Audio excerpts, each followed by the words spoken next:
K.C. Singh, do you take these excuses that are coming in from Italy at face value, and why do you think these Marines have now been returned?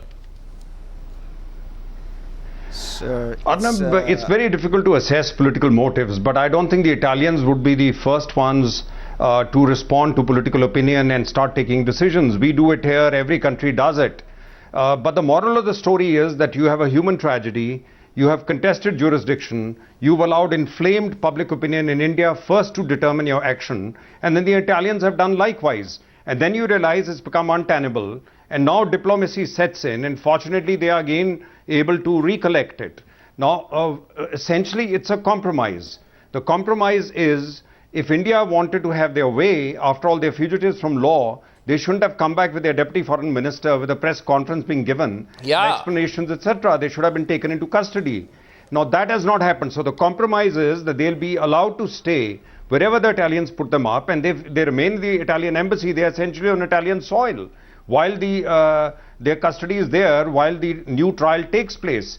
And in any case, the Supreme Court itself in its judgment has permitted the new court to allow the re-examination of the basic issue of jurisdiction. So the Italians will contest the jurisdiction. But they were not like they were in... decided that too much damage had been done. No, but it's not like too much damage had been done. No, but too many KC, diametrically... But KC, it was not like these Marines were being treated badly. While they were in Kerala, they were in the CRPF guest house where they had lounge chairs. You know, they were very, very extremely comfortable. They were not in jail-like conditions at all in the first place. Arnab. Yes, Debang wants to say something here. Debang. I think the Italian just a minute. The Italian mistake was that after the Supreme Court judgment came, as you know, they came back after Christmas, but they panicked after the Supreme Court judgment, and maybe, as you said, combined with maybe a desire to use it in domestic elections, a combination of factors Debang is saying something led to a series of mistakes on both sides. Debang. Yeah. They pay 1 crore each to the two hires of these two Marines who've been killed. They come to the Kerala High Court on 27th of April and say, we have reached a compromise. This comes to the Supreme Court here in Delhi on the 30th of April. And Supreme Court says, this is illegal. Why are you trying to, I'm quoting exact words, why are you trying to play with the Indian judicial system? It's shocking. So, you know, they may say all kinds of things now, but the thing is that they have used too much craft in this case, and which is coming out. So it's only under pressure, and you rightly said, you know, there's going to be, the business volume is going to be 15 billion in 2015. So it's under that pressure. So if they are saying all this, you must keep in mind how they behaved and how they tried to pay, and you know, it was as if they were trying to pay blood money. This is not the system here in India. Yeah, it doesn't work here in India like that. I want to get in Manoj Joy. What explains the change of heart, Manoj? What do you think? Yeah, see, these guys were, I don't agree. This morning I read in the paper that they want the fundamental rights to be protected. What are the fundamental rights they're talking about? They have been enjoying their life in India, right from the day one they came to India. And I was in Cochin when these guys were arrested. They were leading a king's life. We had more than 70 to 80 policemen standing guard to pick up these two guys. Do you need 70 to 80 guys to pick up these two chaps? And they were not even allowed to board the ship. And by then all the data were destroyed. The VDR was, the police never had the opportunity to board their ship. And right from day one they have been playing the drama. And this is the extended drama what we have been seeing now. I want to go back to Rome. Manoj, I'm coming back to you. I want to go back to our guests, Emanuele Giordana and Alessandro Maria Tirelli in Rome. Gentlemen, can I have your attention, please? My question to Alessandro Maria Tirelli. Mr. Tirelli, can you hear me? My question to you is, Mr. Tirelli and Emanuele Giordana, I do not think I have their attention. But Italy says, and this question, therefore, I put across to our guest in Milan. Mr. Toffoletti, Italy says it has decided to return these men after receiving a written assurance from Indian authorities that their fundamental rights will be respected. Can you tell the people of India, what is the fundamental right? What fundamental rights were violated of these Italians in the first place? Si recupera, no? Mr. Toffoletti, can you hear me?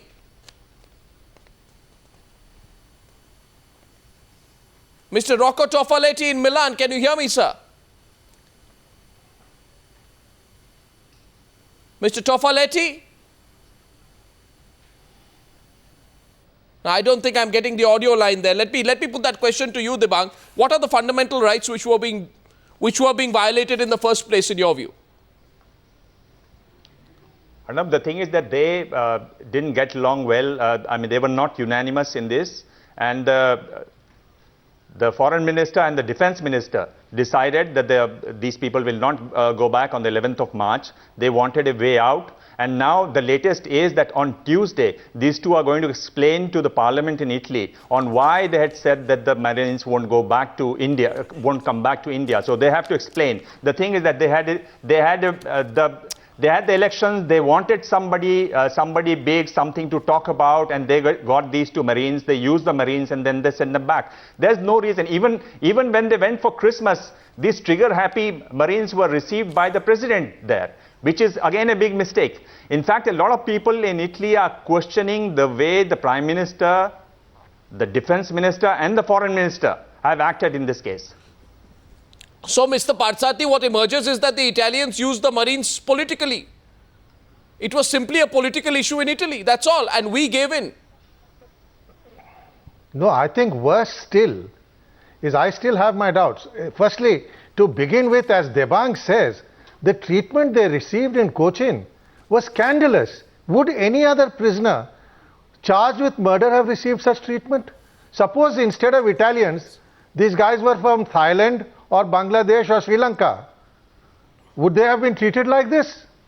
I mean, what's so special about Italians and West Europeans? Second point is, there is some talk of a deal having been reached or an agreement signed whereby people convicted here will be sent to Italy for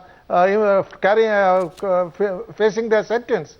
Now, in effect, that would mean these guys come to India, spend their time in VIP comfort, live in the luxury of the Italian embassy, never see an Indian jail and go back to Italy. Exactly. And doesn't the government of India know that? Salman Khurshid, who is taking a lot of credit in this particular case, saying diplomacy works. KC Singh, is this position entirely possible? We've cut a deal with the Italians, and that deal allows the Italian convicts to go away the moment they are convicted in India. So it's possible these two Marines will stay in the Italian embassy, have fantastic facilities, be in the embassy, never get out of the embassy. The moment they are convicted, they'll take the next flight and go back to Rome. Doesn't this seem an entirely likely situation, in which case the people of India are actually being fooled, in a sense? Look, let's separate two things. Now, transferring a sentenced prisoner is not a special agreement that we have with Italy alone. We have this agreement with a number of countries. I, in fact, negotiated one with France. No, but we... This is essentially a civilized way of treating... Casey, it is not a single agreement. Let's be very clear about it. We signed this agreement. I'm conceding your argument. We signed this agreement when? We signed this agreement with Italy in the middle of this controversy. Accepted. So it was being signed in order to give this leeway. That's the point. That's the point. Accepted. The hurry with which it was signed as a matter of course seems to indicate a desire to accommodate them. But otherwise, please understand that this is not a one-off agreement. It's actually agreements which all civilized countries are signing with each other. You don't want to keep holding prisoners of other nationalities. But they cannot let those prisoners off. They have to serve their sentence. Okay. All right. Now, as far as your argument is concerned, it's true. There's been a deal. There's obviously an arrangement. And you'll see as time goes on, more and more of this will come out. Intention is, I think, worst case scenario is, from the Italian point of view, that a sentence is pronounced and then they are transferred back to serve the sentence in Italy. I think I have the guest from Rome back again. Mr. Tirelli and Emanuele Giordana, can you hear me now? I seem to have lost you in between in the discussion. Can you hear me, gentlemen? Mr. Giordana, Mr. Tirelli, can you hear me? Mr. Toffoletti, you can hear me surely? Yes, I do. Yes. I can. I have a question. Well, if you allow me, I would like to take back... Yeah, go on. Please. No, please continue. Please continue. I ask my question after you complete. Yeah, if you allow me, I wish to go back to the origin of this bad accident occur. to take it into its into its framework. And I would like to bear in mind, I wish that everybody bear in mind that this unfortunate accident occurred within the framework of an international fight against piracy, which is a very a very big problem to the international navigation, with a huge cost in terms of economics and as well of lives. Oh, well, I don't I may remind that since 2007, over 43 seafarers have been killed, and more than 2,600 have been Well, that's held hostage. No, well, may I correct Mr. that? Toffaletti, G. Parthasarathy wants to respond to you. Yes, go ahead, Mr. Parthasarathy. Mr. Toffaletti, we agree on piracy, but there is the anti-piracy operations of NATO and of all other countries are confined to the Straits of Oman and the Somalia coast. There is no piracy along the Indian coast line, which is heavily protected by our Coast Guard. We don't need Italian Marines to protect our Coast Guard. So, piracy argument would not hold on India's I'm not saying contiguous that. waters Please. beyond. No, they have So, I also mean, violated. obviously they will trigger I happy fully in the understand and shop. agree on what you're saying. I'm not suggesting that India is facing this problem. I'm saying that it's an international problem. Yeah, and but so that inside this framework, a legal framework, which is developing, because it's not clear enough. One more question. One more question. Our mariners were engaged. Go ahead, Mr. Parthasarathy. I think you're getting one more rebut. Go ahead.